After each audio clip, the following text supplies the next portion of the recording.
Oh, Tashidele. Very good morning for some of you, evening for some of you. It's very nice to see you again in our third lecture today. We are here today together with Gencho Yela. Tashdele, Gencho Yela, Kirankusudevo Imbela. Oh, they were interstellar, Cynthia and Stele, everyone. Sokpatele, here is morning in Nepal, so Sokpatele. Those who are in America and other country, I say Kongtotele, or maybe Semotele. I think it's more Tsenmo Dele right now. It's 8:30 p.m. here, so it's Tsenmo. So soon we will teach you all of the greetings, but now you can catch a few. So we hope you've been doing well, and we hope that you've been enjoying your studies of the alphabet and being able to catch the sounds that Genla so kindly is trying to pronounce very, very clearly for you all. Today's lesson is very exciting, actually, because once we study the 10 suffixes, the Genjuk Chu, as they are called, then you'll be able to really read quite a lot of words, and that's very exciting to get you to the next step. So it'll give you, I'm sure, a lot of confidence and that, continued effort to want to go on with your studies of the alphabet. So this word Genjuk Chu, let me start by explaining a little bit. Genjuk, Genla is showing it to you. So Je means afterwards, or in this case, even could be something that follows, comes behind. And then juk means to apply. So juk is a verb that has a lot of different meanings in the colloquial and also in the written classical Tibetan. But in the context of grammar, certain verbs and certain vocabulary has a very specific usage. And so juk will be used every time that something is applied in the language. And so in this case, we apply the letters that do the J, which means the letters that follow the main root letter of the alphabet. So let's backtrack for just a few seconds and let's remember what we have been doing in our past 2 lectures. So we took the time to learn the Salche Sumchu, right? Which are the 30 consonants of the alphabet, all of them possessing the inherent A sound to them. We studied the different categories of sound. Do you remember? There's a effortful sound, the first column, then the column with the aspiration, the column with the low aspiration, and the column with the nasals, and then the other ones that were floating around there. And that had to do with the gender of the letters. That actually has to do with the intensity and the force in which those letters are pronounced. So we have studied that very carefully. And then we have also seen that when you have all those 30 consonants together with one of the 4 vowels that we've studied the Jimbo, the Kiku, the Naro, and the Shapkyu. So we'll be able to make sure that you guys have reviewed all that really nicely in our review sessions. Then we learned that all those 30 consonants of the alphabet with one of the 4 vowels changes into the sound that the vowel is providing. So far, that is our first modification or alteration of sound that happens. So far, so good. So today, what we are going to learn is that all those 30 consonants are also going to be modified by the sound of the Genjuk or the suffix, as we call it, that is going to follow those main 30 letters of the alphabet. All right, so now today we are going to study all of those variations. And as you can see here in our PDF, you can see that they are color-coded. So I'm going to talk about why they're color-coded and what are those colors referring to in about 1 second. However, what I wanted to say first is that it is important to know that only these 10 letters, Chu in Tibetan, can be the Genjuk, can be the actual suffixes. Why is that?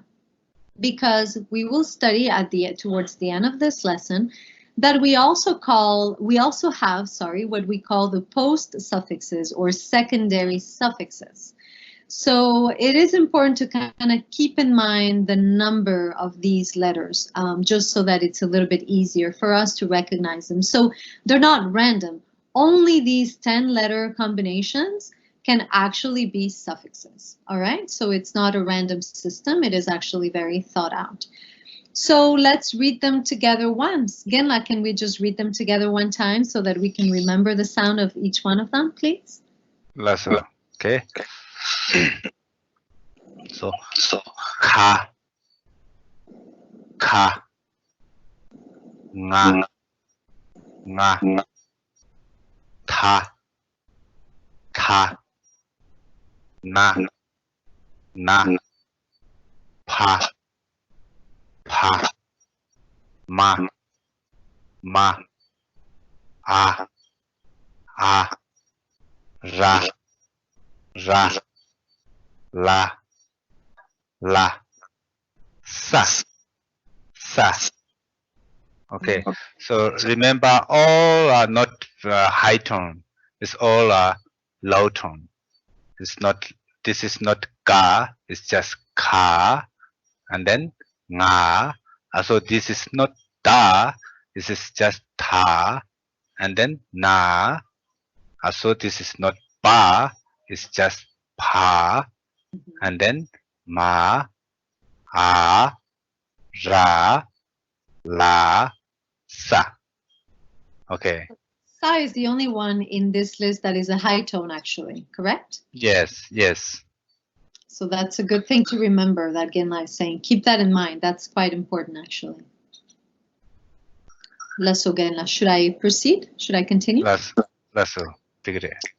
Okay, so I will just explain the premise and then we will read together with Genla so that you can see and we will spell out. So remember one thing, every time that we introduce a new topic in the letter combinations of the alphabet, we will proceed to what we're calling in Tibetan the jorlok, which means to spell aloud.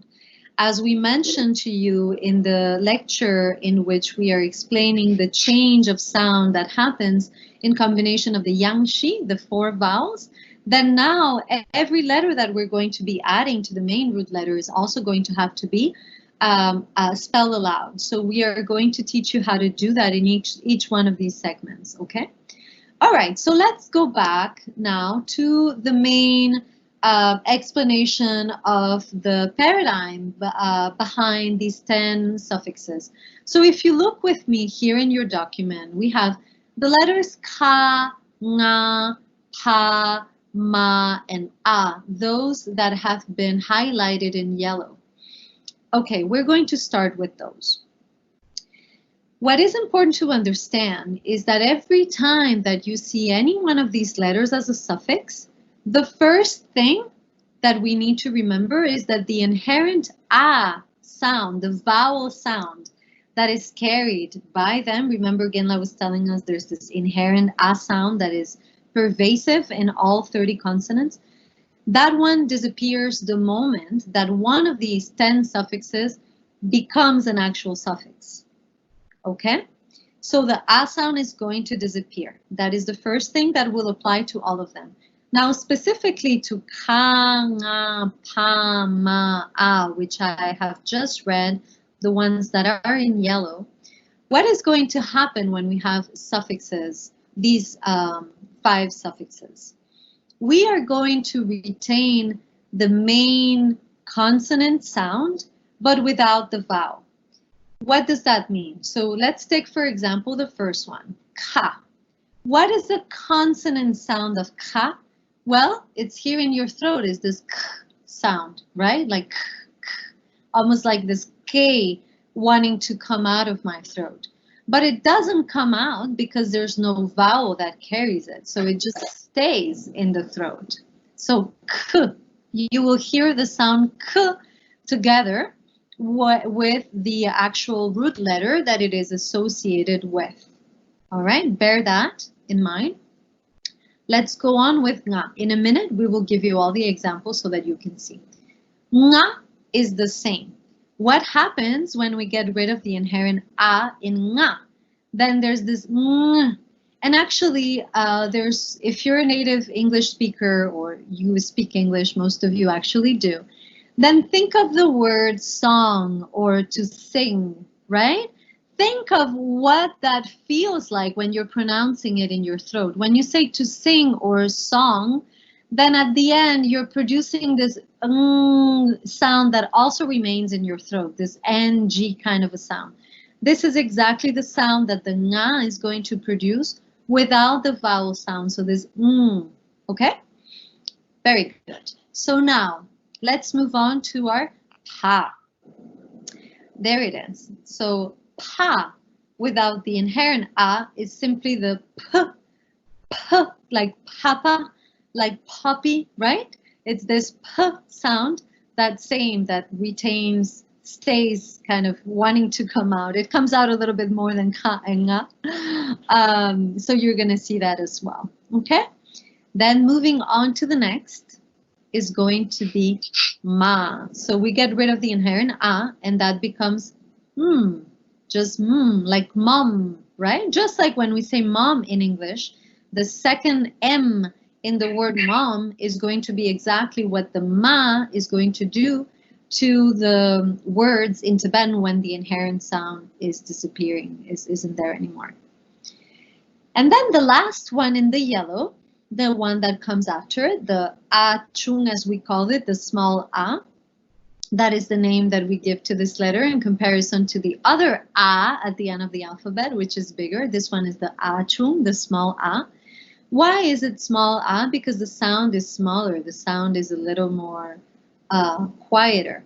And actually here, the good news are that when you see the letter a chung as a suffix, it's not going to produce any sound unless it carries a vowel, but we will see that later. So for now, that letter is going to be there for spelling purposes, and it won't necessarily carry any sound to it. So, It's the ringbotawo yun. Oh. It's ringbotawo. Oh, yes. Okay. Yeah, it can be a little bit lengthened. Actually, it's same as like without a, we just say ka, and then with a little bit ka, little bit lengthened. Otherwise, it's exact same. So it lengthens the vowel. It lengthens the vowel sound. Thank you, Genla. Thank you for clarifying. That's very important to keep in mind, because if ka didn't have that achung, then it wouldn't sound the same. So thank you, Genla, for interrupting, for saying that. That's very specific. So there's no consonant sound, but there's the vowel sound. Right. Very good. All right. So let's just repeat. Ka is going to give the k sound. Nga is going to be giving the sound. If you can see my throat. Pa is going to be giving the p sound, ma the sound in your lips, and a the lengthening of whatever vowels comes before, or the inherent a letter, the inherent a sound that is present in the main root letter. So that is what's going to happen for these yellow ones. So what I think maybe would be nice is that if first we read those ones, and then we'll go back to the other color-coded, and then I explain the other ones later. What do you think, Enla? Is this a good approach? Yeah, I think this is good. Let's try this yellow part here in the example. Okay, so this is the root letter. This is la, and then ka, and then tek. So this means this is one syllable. So root letter, the main letter, and suffix. So when we spell out la, ka, lak, la, ka, lak. Yeah. So as Cynthia said, something like this. We doesn't produce the a sound. Okay. La, ka, lak. And then we have pa, lak, pa. Okay. La, ka, lak, pa, lakpa. So lakpa means hand. You see here in the mouse pointer, a lakpa. Okay. So lakpa. Can you hear it? Again, like saying lakpa. It's really, really clear. Maybe with the recording, you will see in our actual live class, but Genla is saying it really clearly. Can you say it one more time, Genla, for us? La, ka, lakpa. Okay, sorry. La, ka, lakpa, lakpa, lakpa. Okay.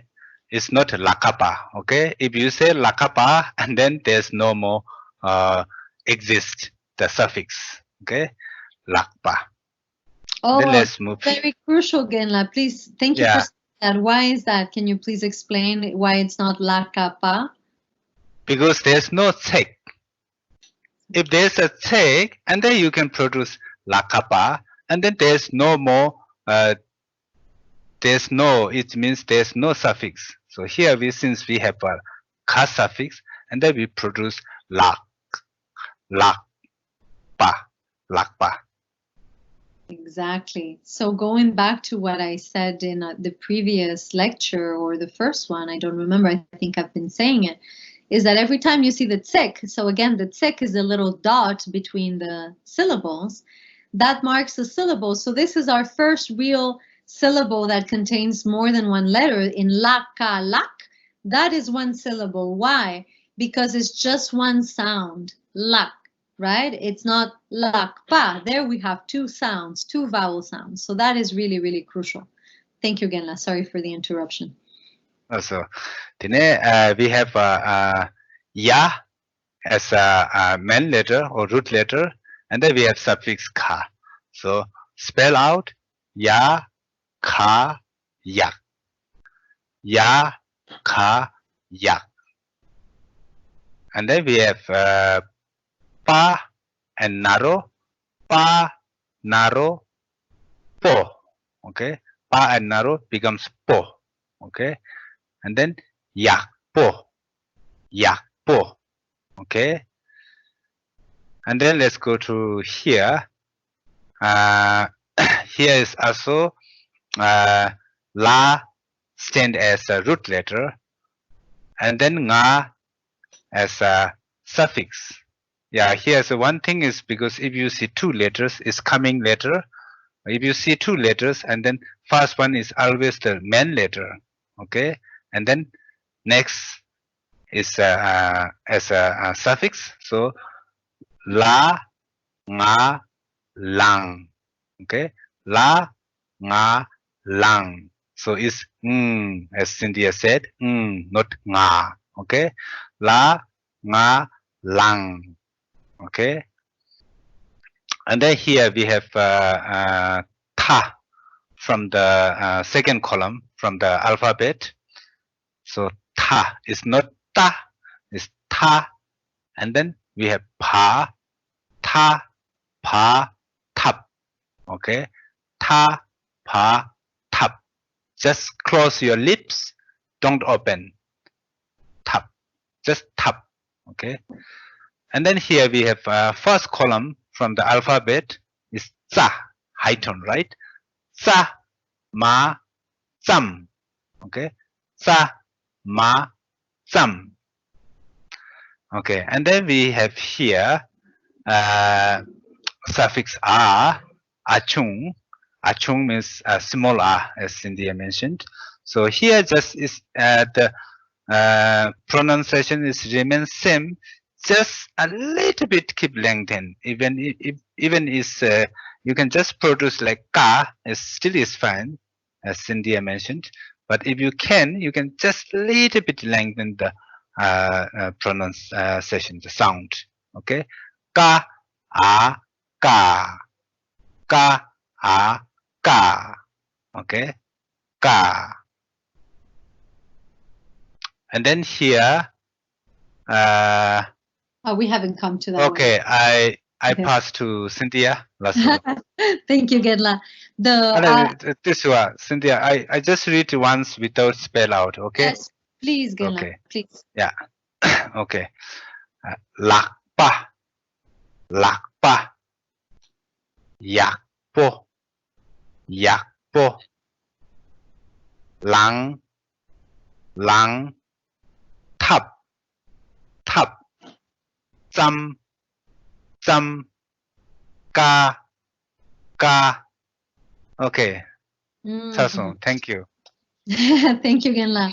Genla mentioned something very important when you have in the third example that you have langa, lang, and tapa, tap, and sama, tsam. So all those three last examples, Genla said something really crucial.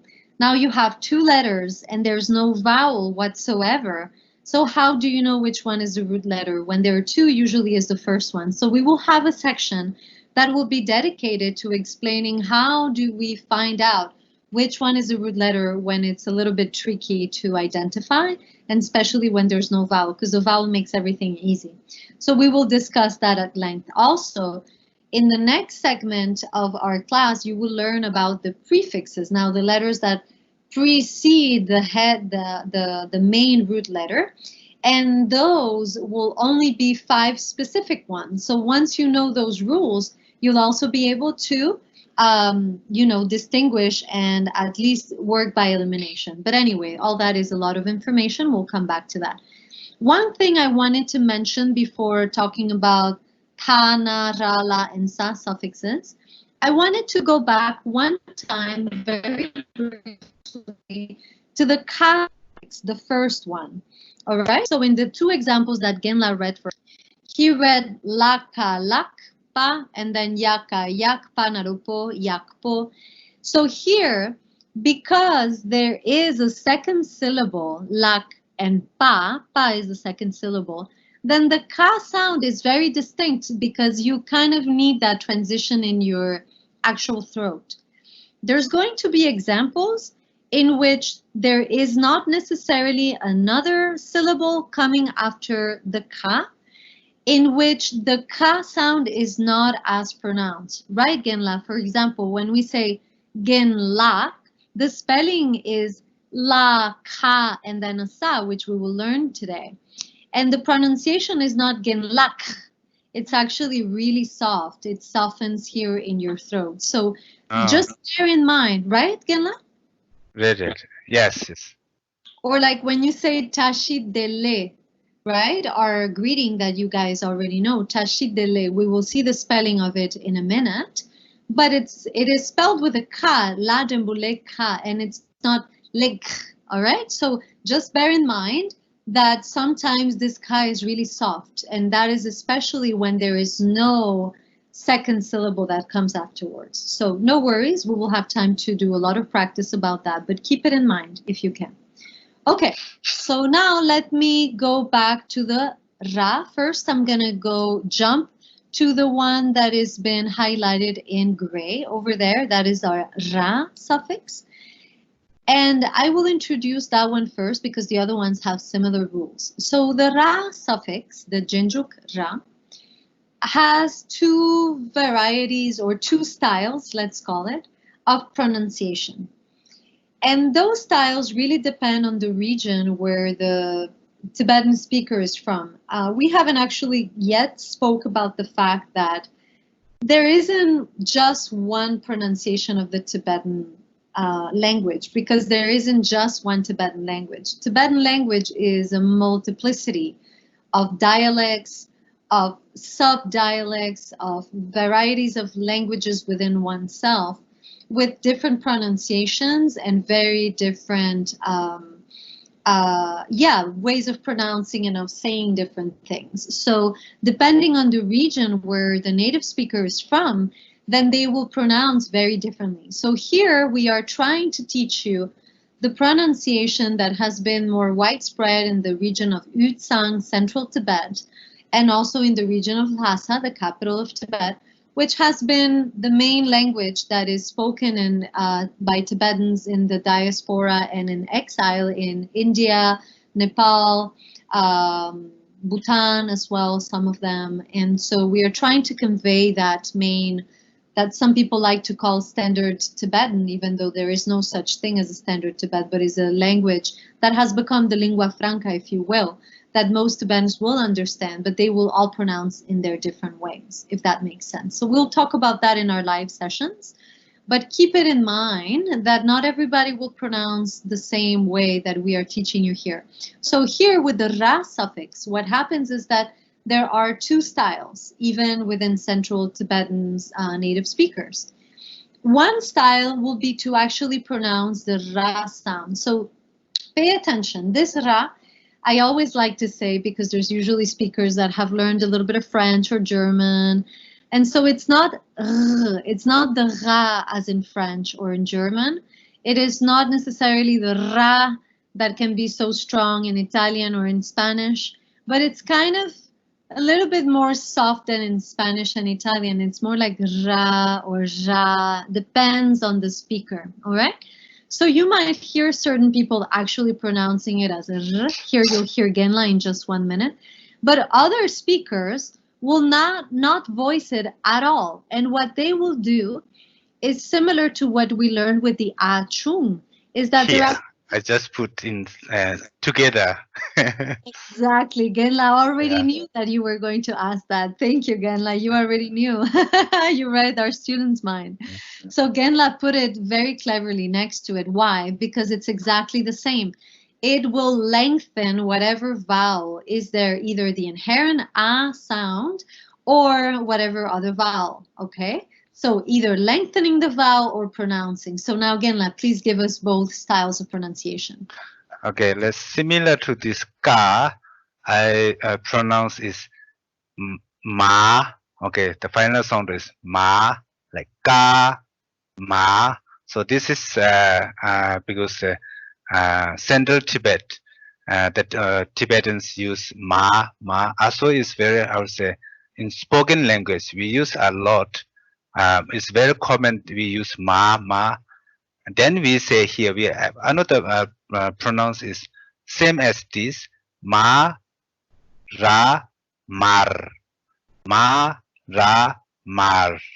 Mar, kind of little bit sound. Mar, yeah. This one is okay, of course, but more common is in spoken. We use ma, ra, ma, ma, ra, ma. Yeah. Okay.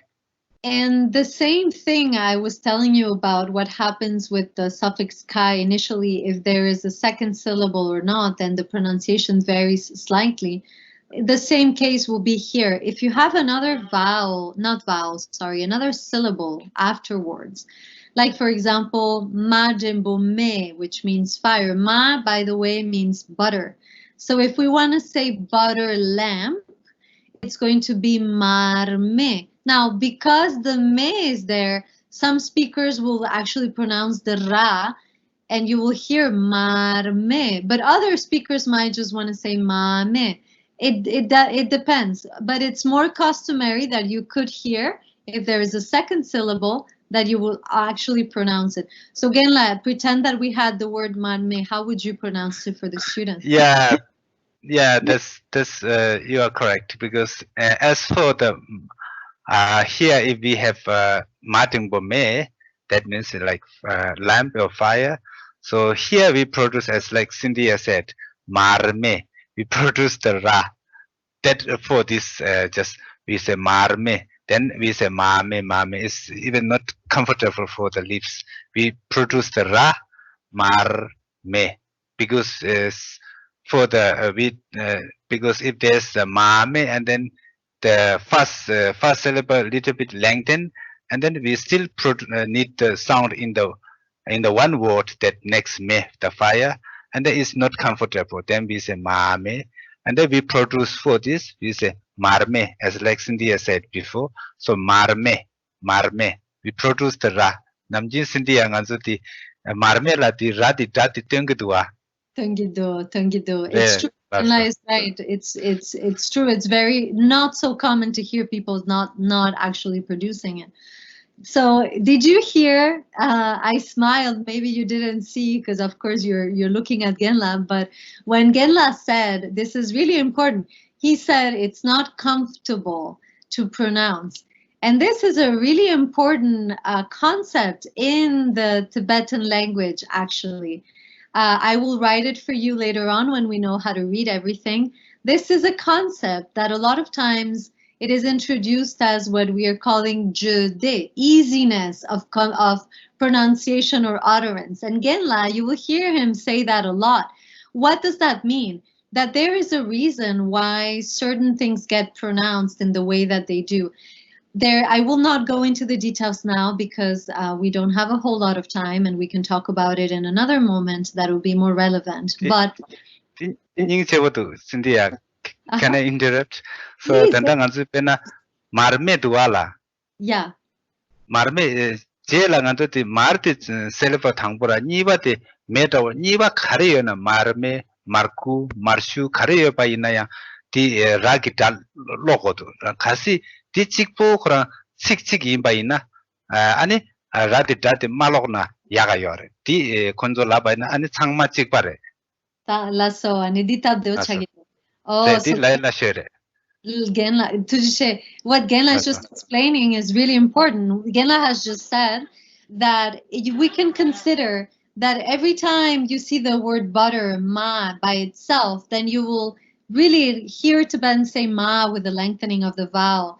But it's a lot more common, let's say, and maybe that's what's going to be spoken by, most of the speakers. Anytime that you have a second syllable, whether it's marme or marku or other words that have mar embedded in it, then you will actually hear it as mar, this mara with the r sound, okay? So let's keep that in mind. So going back to this je de concept I was explaining that Genla is saying, something that we don't necessarily realize at first is that the letters have been thought in a way that it also has to do with the anatomy of the body, how they are pronounced in which part of your mouth and throat and belly, and they also go with the wind and with the breathing. So there's a science behind it, and there's the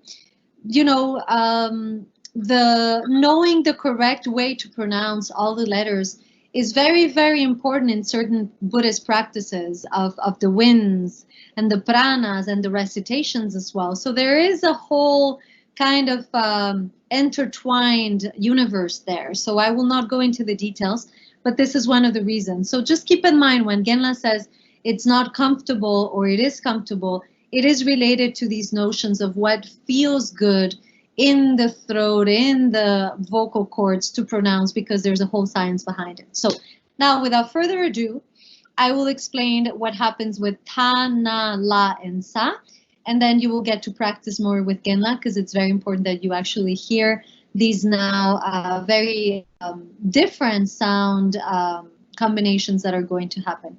So let me start with ta and sa. So ta and sa that have been highlighted in this beautiful coral or turquoise color.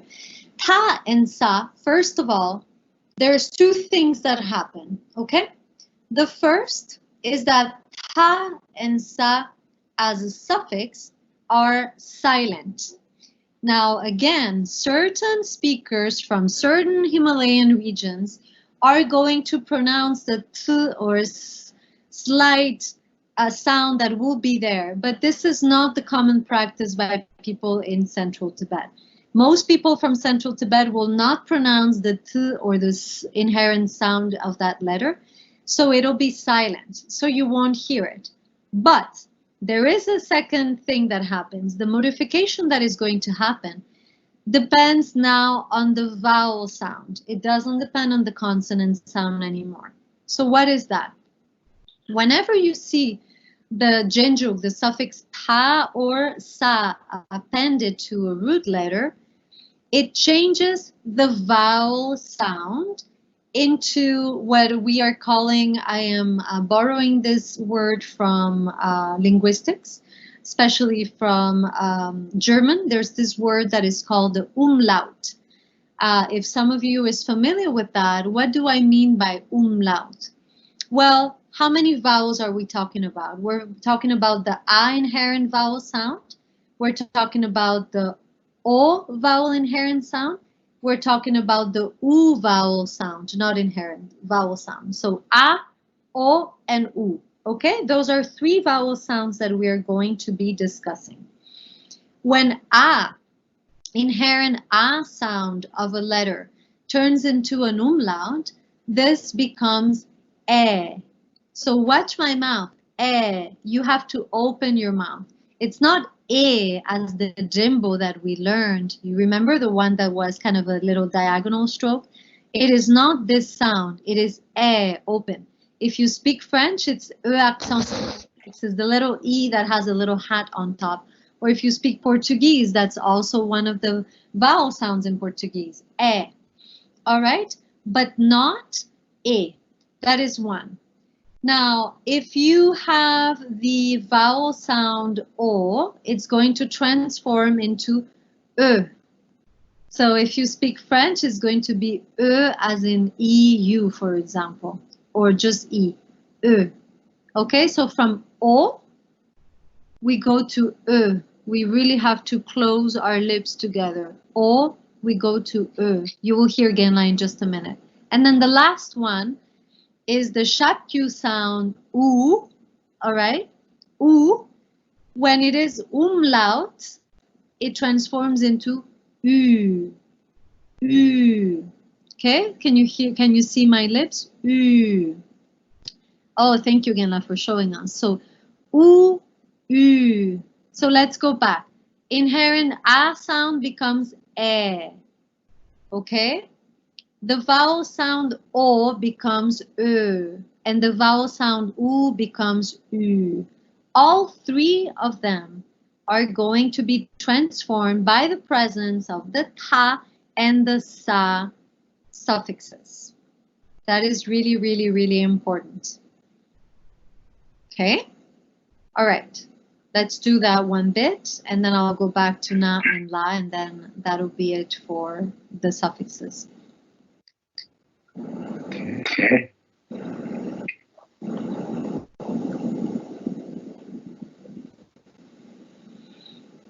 Okay. Okay, so here we have root letter na and then suffix tha. So na, tha, ne. Na, tha, ne. Something very short. Okay.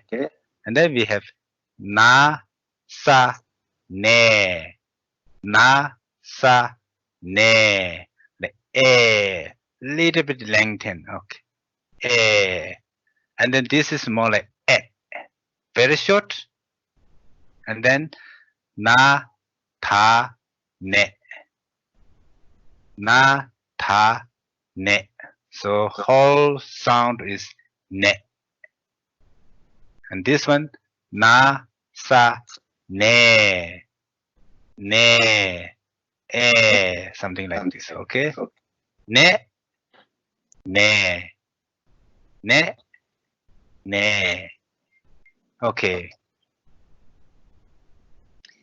So Genla, may I just share my screen for just 1 second, and then we'll come back to this document. Is that all right? That's long as let me check out. Okay. Oh yeah, this one. Okay, perfect. So I'm just going to show for 1 minute some combinations with the actual. Here it is. Are you seeing my screen? No, not yet. Not yet. Okay, share. Share. Oh, here it is. I'm sorry. Okay. Can you see it? Yes. Okay. All right. So just so that Genla can really show us these examples with the vowels. Okay. So here I have written the umlaut. O becomes Ö, U becomes Ü, and A becomes E. This is what they look like as an umlaut. All right. Now, Genla, would you be so kind, please, and show us now with these words that have the vowels, how that combination of sound changes, please. That's okay. Okay, let's do from the beginning. Pa, 샵주, 부, 다, 뷰. Okay. Pa, 샵주, 부, 다, 뷰. The U sound very short. 뷰. Okay. We'll Then, skip the second and the third for a minute. We'll come back to it, and then we can do the fourth one. Is that okay? okay. 다, 샵주, 두, 싸, 두. Okay. 다, 샵주, 두, 싸, 두. Like two. Okay. Two. Lengthen. As. And then. Thank you, Geta. Thank you. Go ahead. Yes. Which one? Okay. So we'll come back to our where do I have our other document? I can't find it. Okay. We'll come back in just a minute. All right. So this is just slightly bit differently than you had in your PDF, but it's the same information. So we had just seen that this ta and this sa are silent, but that they produce this umlaut word that I'm talking about. Now, we haven't spoken about na and la. So na and la are going to do two modifications of sound similar to ta and sa. The first one is that they are going to be producing the same umlaut as here. So anytime that you see a na or a la suffix, our vowels o, u, and a are going to change into u, and e again, just like ta and sa did it before. So far, so good? Are you all following? That is the one first change. Second change is that na and la are also going to produce their inherent sound of their consonant sound. What is the consonant sound of na? Right? Like when you say, I'm thinking of a word in English, can. When you say can, right? It's this sound that comes out. It'll be the same in Tibetan. And then the la can also produce the inherent sound of that consonant l, right? As in, I don't know what, pool. When you say pool in English, the l in the end will be similar. Now, bear in mind, you will hear now Genla give you the two versions. Here with la, there's also a different style of pronunciation, right? Genla, sometimes people actually pronounce the l, and some others don't. Some others will just lengthen the vowel. All right, so let's just read these examples and then we'll go back to our PDF so that we can make it all very clear. So would you mind, Genla, just these two? So, 다, 나로, 든, 나, 든. 다, 나로, 드, 나, 든. Okay, 든. The final sound is 든. Okay, then next is pa. It's not pa, it's just pa. Okay, pa, 샵주, 푸, 라, 풀. Okay, 파, 샵주, 푸, 라, 풀. 풀. Excellent. Thank you, Genla. Could you now read again these four just without spelling them for us one more time, please? So, 푸, 푸, 푸. And then next, 튼, 튼, 튼. And then third, 풀, 풀, 풀. And then fourth, 두, 두, 두. Okay. I hope you could all hear. Thank you very much. So Genla, would you mind sharing your screen again so we get the document back? Okay.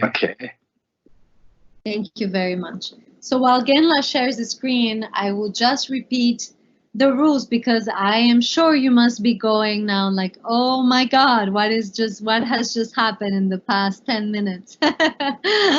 So, all right, one step at a time.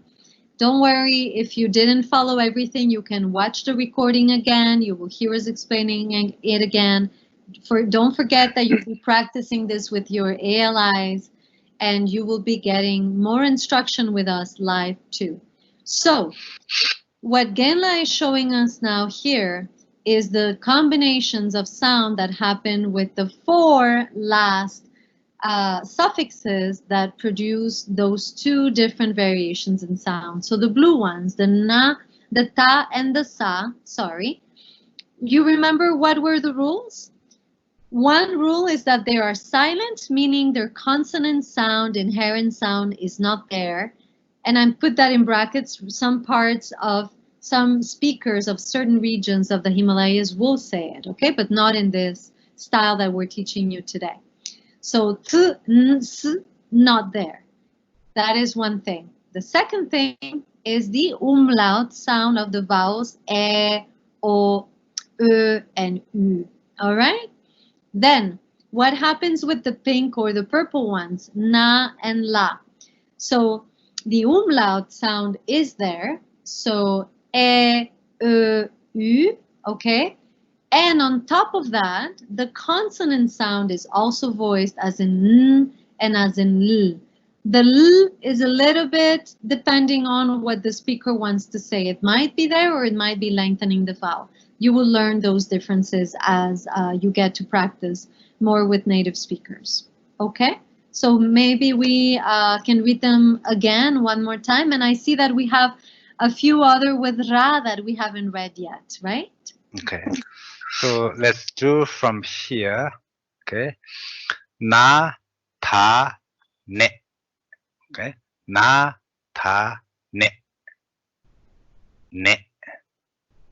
And na, sa, ne. Na, sa, ne. Okay, so here I put together the suffix ta and suffix sa. So the reason is you see the difference of the length of very much similar, but I put this is very short, ne, and then ne, ne.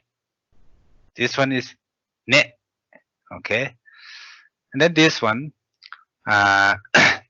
with suffix na, pa, na, pen, pa, na, pen, okay, pen, pen, and then this one, pa, la, pel, pa, la, pel, okay. Some people may produce pa, la, pal, something like this, but it's not very common because here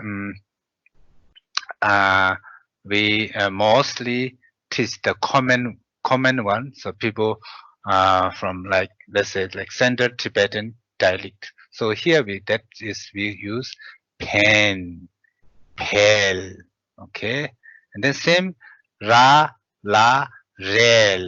You see rel, pel, yeah, same, right? Okay, and then here ya and ra suffix, ya, ra, yar. Some people say yar, but I produce ya, ra, ya. Ya, ra, ya. Same as like here. Ma, ya, ma. Okay. So, and then here, sa, ra, sa. Sa, ra, sa. Some people say sar. Yeah. Some people say yar. Some people say mar. But more common in colloquial, if it's distant as just one syllable, like this, and then we use ya, sa, ma. So if there's 2 syllables like ma, and then if there's a pa, our first column, pa, marpa, we produce ra, marpa. You know, marpa is the maybe the teacher of the Milarepa. So we use marpa. Then we say maba, maba. We use marpa. So yeah, and then mar can be also meaning. Ma can be also meaning of butter. Okay, one word ma. Okay, ma can be also down there. Okay, lasso Cinderella. Uh, Good. okay, I read once without spelling out all this. Ne, ne, ne, ne, pen, pen, pel, pel, rel, rel, ya, ya, sa, sa. Yeah. Also, yar, yar, sar, sar can be also pronounced like this. Okay. Lasso, Cinderella. Thank you, Genla. Thank you so much. So we don't want to make this video too long. We are reaching our, I think, close to the end. Cinderella. Cynthia, we can Yes. do this one. It's very short. Yes, exactly, Yeah. exactly. Yeah. So that's what I was going to say, is that we will keep the post suffixes very, very short, because actually they're very simple and there isn't much that happens. So I'll quickly explain and Genla will read for you, and then that'll be it for today's lesson. It's a lot of information, so we don't want to make it too heavy on you. So what are the post suffixes called in Tibetan? They're called yanjuk ni. So you see, juk is the word we had before in Jinjuk. So again, what did it mean? Do you remember? Here we have Genla is scrolling it for us. So it's the same juk. There you go. It's exactly the same verb, which meant to apply, that one that is applied, right? And yang means again, again or also. So also applied, again applied, and then ni is number 2. So there are 2 suffixes that are post suffixes that are also applied. What does that mean, also applied? That they're applied after the first suffix. So after the first suffix is already there, one of the 10 that we have just studied, then ta and sa could be there. Now ta, there is something I have to say very briefly about ta.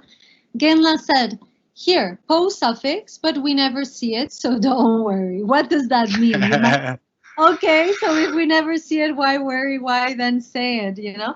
Well, I like to call it the invisible post suffix ta. Yeah, that's right. Right, isn't it? It's invisible. Yeah. Yes. Mostly for those of you who will go on to study classical Tibetan and who will be really spending time learning the spelling of the verbs and really reading classical literature.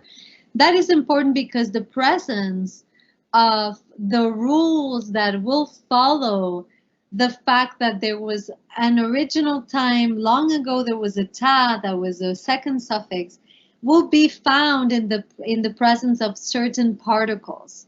All that may sound a little strange to you. Don't worry, you'll understand it fully a little bit later. What this means is that there have been a series of reforms in the Tibetan language. Many reforms have been done and have been made to what the original creation of the language was actually shaping up to be. So the language has evolved, it has changed quite a bit. There's been variations, there's been borrowing words and terms from other languages, all sorts of things that have happened, like in any language, because it's a live organic thing that happens. So in one of these language rhythms, it was decided that the ta post suffix would disappear and it would become archaic, so it would no longer be seen as a second suffix. Oh, I think our class, sorry, it says something about poor quality. Okay. Genla, are you there? Yes. Oh, okay. My internet was telling me something, but hopefully everybody's still with us and you can hear us well. All right. So what I was saying is that in one of the revisions, this archaic suffix disappeared from the writing, so you don't see it. However, there were certain rules that actually happened that different particles would use a specific spelling according to the fact that the ta second suffix once existed. We will give you examples of that a little bit later on. I don't want to do it today because that would be too much. But what happens is that in certain words that are still existing nowadays in Tibetan, then some of the particles might not be written the way you think. And that is because originally one time there was a ta suffix that was there. But anyway, in colloquial, you don't have to worry so much because that is not really an issue. So it's not there. We don't see it. It's almost like it doesn't exist. That's why I said at the beginning, invisible. Now let's talk about sa. Sa is very, very much prevalent. You see it a lot in a lot of words, especially three-syllabic words and four-syllabic words. It is very, very much common. Now, you don't hear it. It is absolutely silent, but it might change slightly the pronunciation of a word that has it rather than a word that doesn't have it. There might be words that sound almost the same and that look almost the same, and the only difference is that one has the post suffix sa and the other one doesn't have it. Okay? So that's all you need to know, and now you will hear how Genla spells it out for us and how these words are actually read. And if I forget anything, Genla, please let me know. Okay, that's all. It's yeah, everything is perfect. say. So that is okay. Let me read this. Okay, so here you see, I didn't use any vowels here. Okay, so that means it's also good for you. The rules will coming later, but before we read also it's good to know the rule. So you see here, this is post suffix, and this is suffix, and this is root letter. If you see the end of the letter, if you see sa, and then you go back, and then this can be suffix, and this can be the root letter. Okay, 99%, not the 100%. Okay, so so most you can see like this. If there's no vowel, so we read from here, since we always produce the sound with the root letter. So this is the root letter ka, and then we have suffix, and then we have post suffix. So ka, nga, sa, kang. Okay, ka, nga, sa, kang. So since we have post suffix, we little bit lengthen. Without post suffix, we just use ka, nga, kang, something like kang. Okay, and then with suffix, a little bit lengthen, and then that's the reason. One is for the sound, also is mostly is the spelling purpose. So okay, so with sa, kang means snow. Okay, with post suffix. Without sa, kang means can be one full, like cha kang, a full cup of tea. Yeah. So here is ka, nga, sa, kang, kang. Okay, and then here same. We see here at the end we see sa, and then suffix, sa as a post suffix, and then pa, this part middle one as a suffix, and then this part can be the root letter. Okay, and then we try to spell out pa, pa, sa, pap, pa, pa, sa, pap. Okay, pap.